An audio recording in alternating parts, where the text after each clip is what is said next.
Presidente do Parlamento Nacional Maria Fernanda Lai considera halo agrupamento Lacimo Malu entre a deputada Cira, os bancada oposição no governo Haturu Nehanesan Labarik.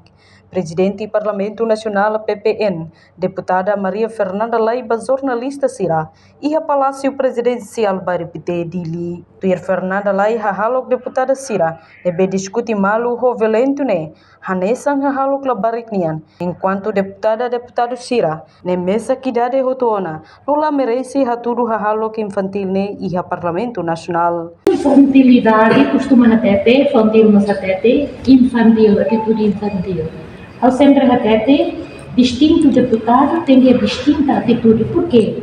A me fere maioria idade adulta, né? E também halo tem que demonstra e representa o povo.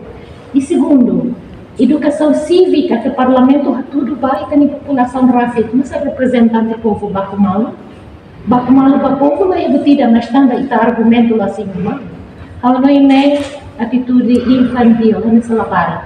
E haus e buguru para baco deputado Cira. Abel bola atenção e a minha atitude quando Cira lá calma, ao sim, por 15 minutos já fica ricas quando normal. Quando aquilo lá resolve o problema do povo. Reportagem Sabina Sansa, Televisão Timor-Poste.